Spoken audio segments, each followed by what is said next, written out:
নমস্কার বন্ধুরা, কাজল হেসেলে সবাইকে স্বাগত। দেখো বন্ধুরা, আজ আমি একটা এমন একটা রেসিপি নিয়ে আসলাম যে বিকেলে চায়ের সাথে বা বন্ধুবান্ধবদের সাথে আড্ডায় জমে যাবে। এই চিড়ে আলু দিয়ে একটা কাকলেটের রেসিপি। তো দেখো আমি কিভাবে করছি, জানি তোমরা সবাই করতে জানো, তাও আমি কিভাবে করছি সেটাই তোমাদের দেখাচ্ছি। দেখো, প্রথমে 1 কাপ চিড়ে নিয়ে নিচ্ছি। চিড়েটাকে ভালো করে ধুয়ে নিচ্ছি। চিড়েটা খুব ফ্রেশ ছিল, তবু তাও আমি একটু ধুয়ে নিচ্ছি। সুন্দর করে ধুয়ে জল ঝরিয়ে রাখবো। দেখো, জল ঝরিয়ে নিয়েছি, দিয়ে এখানে রাখলাম।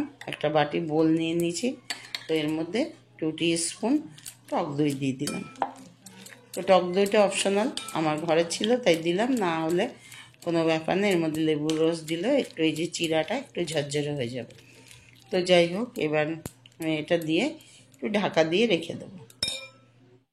তারপরে ততক্ষণে আমি পেঁয়াজ কেটে নিয়েছি, পেঁয়াজ, কাঁচা লঙ্কা, ধনেপাতা এগুলো কেটে নিয়েছি। আর লাগবে এর মধ্যে আমার একটা আলু সেদ্ধ। আলু সেদ্ধটাও করে নিয়েছি। এই দেখো একটু ঝরঝরে হয়ে গেছে। তো এই যে আলু সেদ্ধটা আমি হাতে মেখে নিইনি, তো আমি একটা গ্রেটারের সাহায্যে গ্রেট করে নিচ্ছি। আলু সেদ্ধটা মেখে নিলেও হতো, কিন্তু একটু দানা দানা যদি থাকে ওই জন্য আমি একটু এইভাবে করে নিচ্ছি। এতে আর কোনো অসুবিধা হবে না, যখন মাখবো খুব সুন্দর হাতে লাগবে না। তো দিয়ে দিলাম এর মধ্যে আন্দাজ করে নুন, আন্দাজ মতো আমার। আর দিয়ে দিলাম, এই দেখো একটা পেঁয়াজ দিয়েছি বড় সাইজে, কুচানো একটা পেঁয়াজ দিয়ে দিলাম। আর এই পাকা কাঁচা লঙ্কা কুচিয়ে নিয়েছি, এটা দিয়ে দিলাম। খুব বেশি ঝাল দেবো না, আমার বাচ্চারা খাবে, ছোটো ছোটো আমার 2টো নাতনি আছে। আর একটু লঙ্কা গুঁড়ো দিলাম, ঝাল কিছুই মনে হয়নি। তো যাই হোক, দেখো, আর আমার একটা লাগবে ম্যাগি মশলা। এই ম্যাগি মশলাটার জন্য এই রেসিপিটার মানে স্বাদটা আরও এক্সট্রা বাড়িয়ে দেবে।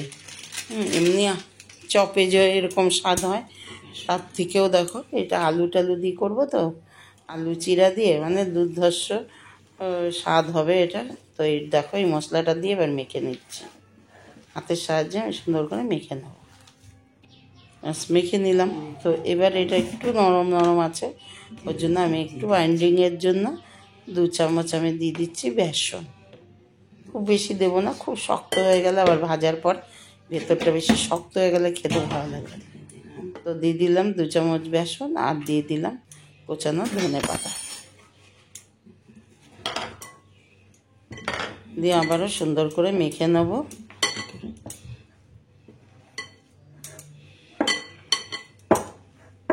সুন্দর করে মেখে নিলাম। এটা ঘরে একটু চিড়া আর একটা আলু সেদ্ধ থাকলেই কোনো ব্যাপার না। দেখো কত সুন্দর একটা টেস্টি মানে বলবো কাকলেট তৈরি হয়ে যাবে।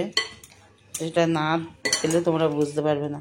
তো বন্ধুরা, আমি যে আজকে করছি সেটা দেখার পর তোমাদের যদি ভালো লাগে, তাহলে তোমরা লাইক, শেয়ার, কমেন্ট করতে ভুলবে না।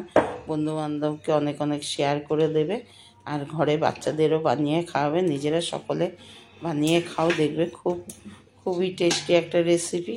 আর বেশ মনে হবে নতুনত্ব একটা রেসিপিটা। তো দেখো, আমি এবার ওটা মাখা হয়ে গেছে, আমি একটা ক্যান্টিনের থালা নিয়ে নিয়েছি। ওর মধ্যে একটু তেল ব্রাশ করে নিয়ে এর মধ্যে এবার এই দেখো এই ডোটাকে, চিড়া আলু আর যে মশলা দিয়ে মাখলাম ওই ডোটাকে একটু সেট করে নিচ্ছি। দেখো সুন্দর করে সেট করে নিচ্ছি।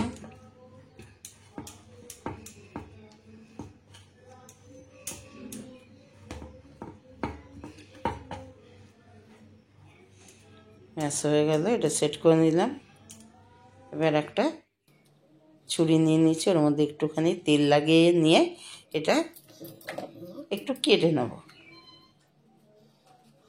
দেখো, একটা ছুরির সাহায্যে প্রথমে মাঝখান দিয়ে কাটলাম, তারপরে এটা এখনও নরম আছে, সঙ্গে সঙ্গেই করা হচ্ছে। একটু এইভাবে করে একটু ফ্রিজে রেখে দিলেও অনেকটা শক্ত হয়ে যাবে, কিন্তু আমার খুব শক্তর দরকার নেই, ওই জন্য আমি সঙ্গে সঙ্গেই করছি। ছুরিতে লেগে যাচ্ছে। এবার দেখো এইভাবে এইভাবে আবারও কেটে নেব, দেখতে সুন্দর লাগবে, ত্রিকোণ ত্রিকোণ।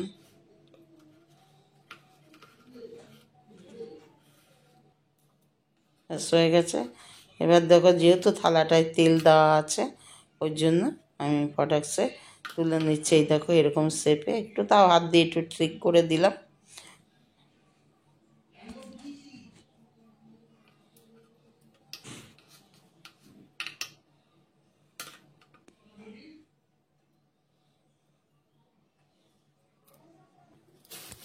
ব্যাস দেখো এগুলো শেপ করে বানানো হয়ে গেল আমার।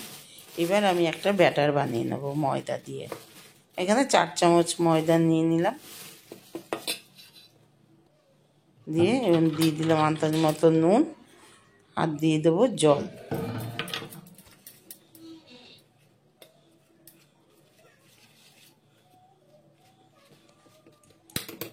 জল দিয়ে ব্যাটারটা বানিয়ে নেবো সুন্দর করে।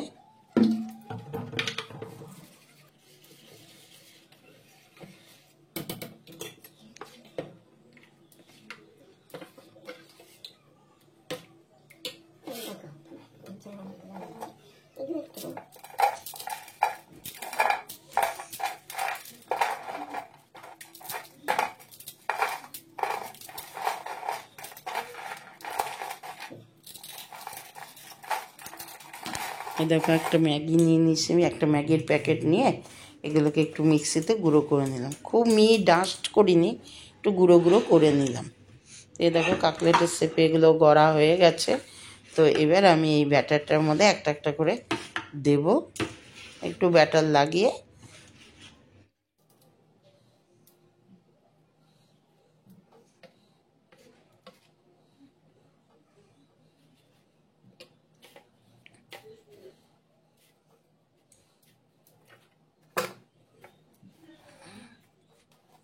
দেখো একটা ময়দার ব্যাটারটার মধ্যে দিয়ে তারপর তুলে নিয়ে দেখো ম্যাগির ইয়ের মধ্যে কোট করে নিলাম ম্যাগির গুঁড়োটার সাথে।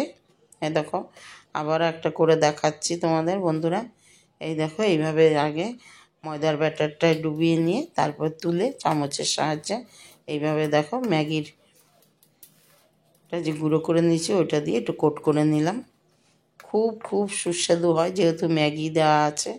হ্যাঁ, বাচ্চারা কত আর একভাবে ম্যাগি খাবে বলো, ওই জন্য ম্যাগি মশলা তার সাথে এইটা একদম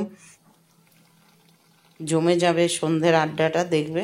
আর এই স্বাদের মানে ভাগ হবে না, এতটাই টেস্টি বন্ধুরা, অবশ্যই করে খেয়ে দেখবে। দেখো এবার ভেজে নেবো সাদা তেলে, তেল গরম হতে বসিয়ে দিয়েছি। ব্যাস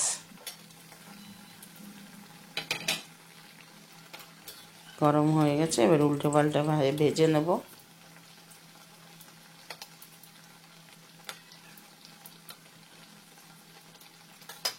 ব্যাস ভেজে নিয়ে তুলে নিলেই হয়ে যাবে। একটা সার্ভিং প্লেটে পরিবেশন করে নেবো। তো বন্ধুরা তোমরা এতক্ষণ কষ্ট করে আমার রেসিপিটা দেখার জন্য তোমাদের অনেক অনেক ধন্যবাদ। ভালো থাকবে, সুস্থ থাকবে, আর এই গরমে যা কিছু তেলে ভাজা খাবে ঘরে বানিয়ে খাও। ভালো থাকো, সুস্থ থাকো। আজ এই পর্যন্তই, আবার আসবো অন্য কোনো রেসিপি নিয়ে। ততক্ষণের জন্য টাটা, বাই।